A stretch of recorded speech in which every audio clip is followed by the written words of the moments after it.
ফাগুন মাহত পূৰ্বৰ দৰে আকাশত দেখা পোৱা নাযায় চিলা। আজিৰ প্ৰজন্মই চিলা উৰুৱাব নাজানে। আজিও শিৱসাগৰৰ সমীউদ্দিন খান নামৰ ব্যক্তিজনে নিজ হাতেৰে চিলা তৈয়াৰ কৰি বিক্ৰী কৰি আছে। বিগত 40 বছৰ ধৰি শিৱসাগৰৰ থানামুখত নিজ বিপণীত নিজ হাতেৰে তৈয়াৰ কৰি বিক্ৰী কৰি আহিছে চিলা। চিলাৰ বিষয়ে শুনাৰ লগে লগে সকলোৰে মন উভতি যায় শৈশৱ লৰালি কাললৈ। কিন্তু সেই পৰিৱেশ নাই। পূৰ্বতে বিদ্যালয়ৰ পৰা আহিয়ে স্কুলৰ বেগ দলিয়াই মুকলি পথাৰত লগৰ সমনীয়াৰ সৈতে চিলা উৰুৱাটো এক অলিখিত পৰম্পৰা আছিল। সংক্ৰান্তিৰ পৰা ফাগুন মাহ আৰম্ভ হোৱাৰ লগে লগে চিলা আকাশত দেখা পোৱা গৈছিল। সময় যুগ সলনি হ'ল। তেতিয়াও শিৱসাগৰৰ সমীউদ্দিন খানে সাজি উলিয়াই আছে চিলা। এতিয়া চিলা বিচাৰি মানুহ নাহে। যি দুই এক আহে স্কুলৰ প্ৰজেক্টৰ বাবেহে ক্ৰয় কৰে চিলা।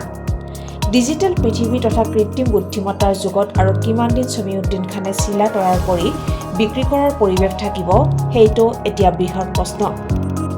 Bureau chief, Sivasagar, Assam reports live. আমাৰ নাম হচ্ছে সমীউদ্দিন খান। আৰ এনে ওচৰৰ মানুহবোৰে চবেই আৰু মোজা বুলিয়ে জানে পৰিচিত। বহুত নাজানে আৰু এইটোৱে হাত দুজন মানে। আৰু চিলাটো হ'লে চিলাটো আমাৰ এইবাৰ বিক্ৰী হয় আপোনাৰ পূজা সংক্ৰান্তি মাঘৰ যিটো সংক্ৰান্তি হয়, সংক্ৰান্তিৰ পৰা আৰম্ভ হয় মানুহ মাঘৰ মডেলকে এইবিলাক পূজা নিয়ে তেতিয়া বিক্ৰী হয় আৰম্ভণি হয় তেতিয়াৰ পৰা। আৰু মাঘ মাহত দুখন চলি থাকে আৰু এতিয়া লাহে লাহে ফাগুনৰ ফাগুনৰ পৰা আৰু আপোনাৰ বেছি বিক্ৰী হয়। ফাগুন চতলৈকে যাব আৰু চিলা এতিয়া বনাব 40 বছৰে হৈ গ'ল আৰু এতিয়া আগ্ৰহ আছে নাই ল'ৰা ছোৱালী? এতিয়া ল'ৰা ছোৱালীয়ে মানে দেখা দেখি কৰিছে আৰু আগৰ নিচিনা আগৰটো নাই। একদম মোবাইলৰ যুগ হ'ল আৰু স্কুল পাইছে মোবাইলত কিবা গেম খেলিব হেৰি কৰিব।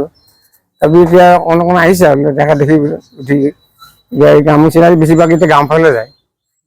মানে কিনা উলটি মনে গ'লে গোটেই পৰা গুৰিসাগৰ মানে এই দোকান বিলাকে লৈ যায়। এতিয়া ল'ৰা ছোৱালীয়ে চিলা নৰুৱাই ওলাই কমটি দেখা দেখি এই প্ৰজেক্ট চজেক্ট দিলে তেতিয়া নিয়ে আৰু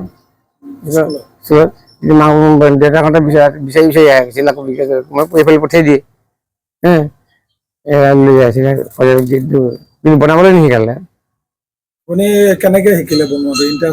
সৰুৰ পৰা মানে খবৰ কাগজ দি পেলাই ভাতৰ অঠা দি মাৰোঁ আৰু তাৰপৰা লাহে লাহে আমাৰ টনিকদা আছিলে হাজিকে তিনিটা জেগাৰ তেওঁ বনোৱা চাই থাকোঁ কেনেকে বনাই কি কৰে কি নকৰে। আকৌ ৰমেশ দা আছিলে এতিয়া এতিয়া এতিয়া বৰ্তমান 10 টকা আৰু ডাঙৰ বোলে প্লাষ্টিকৰ নিলে মানে এইবোৰ 30 টকা। সৰু চাইজ আছে 20 টকা। মানে এতিয়া আগতে বনাইছে এতিয়া নবনাওঁ বিক্ৰী নহয় যে কষ্টটো অথলে যাব আৰু